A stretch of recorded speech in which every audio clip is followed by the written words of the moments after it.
अहिले भएका न्यायाधीशहरूको पनि यति भ्रष्टाचार गरेका छन्, धेरैमा त मैले चाहिँ सार्वजनिक गरेको पनि छु, हालेको पनि छु। अब जवाफदेहिता त्यही सांसद मन्त्री बन्ने, त्यही सांसदहरूबाट अनि न्यायाधीशलाई संसदीय सुनवाई भनेर कज्याउने यति भइसकेपछि त्यो शक्ति पृथकीकरणको सिद्धान्त, त्यसैले जवाफदेहिता पनि त्यहाँ रहँदैन, स्थायित्व पनि हुँदैन। अब हामीले अहिले यो सम्पूर्णलाई परिवर्तन गर्नका लागि चाहिँ मूल बाटो भनेकै, मूल व्यवधान भनेकै संविधानभित्र छ। संविधान परिवर्तनको मार्ग यसकारण अवलम्बन गर्नुपर्छ। हामीले किन होला अख्तियारको प्रमुख वा अख्तियारका आयुक्तहरूलाई कुनै पनि दलबाट नआएको राजाले नियुक्त गर्ने हो भने त्यसले एउटा नेता नछोडिकन सबैको छानबिन गर्छ के अख्तियार। राजनारायण पाठक भन्ने अख्तियारको आयुक्त हुनुहुन्थ्यो, उहाँ पछि चाहिँ पक्राउ पर्नुभयो। उहाँले सिधा भनिदिनु भयो मिडिया, मलाई नेताहरूले नियुक्त गरेको, मेरो पहिलो कर्तव्य नेताको भ्रष्टाचार जोगाइदिने हो भन्नुभयो। हेर्नुहोस्, सिधा छ। न्यायाधीश कति कति पैसा खुवाएर बन्छन् यो थाहा छ, त्यो असुल उपर गर्नुतर्फ लाग्छन् यो थाहा छ।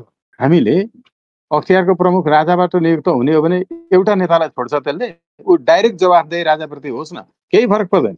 भन्न खोजेको यो एउटा उदाहरण मात्रै हो। किनकि राजा चाहिँ राष्ट्रपति जस्तो म फेरि पार्टीकै रहिती हुन्छु, पार्टीकै दास हुन्छु भन्दै, त्यही पार्टीको सदस्य हुन्छु भन्दै विद्या भण्डारी जस्तो जाँदैन।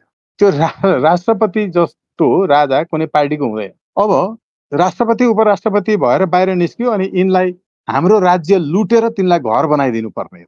सबै राष्ट्रपतिलाई घर बनाइरहेको छ, उपराष्ट्रपतिहरूलाई जग्गा जान्छ। यो देशको त सकिन्छ राष्ट्रपति उपराष्ट्रपतिहरूलाई घर जग्गा दिनाले। राजा जति पुस्ता आए पनि एउटै नारायण रेड्डी घर छँदैछ त। त्यसैले साना साना विषयहरू, भ्रष्टाचारी यी विषयसँग स्थायित्व, यी विषयसँग जवाफदेहिता पनि यी विषयसँग जोडिएको छ।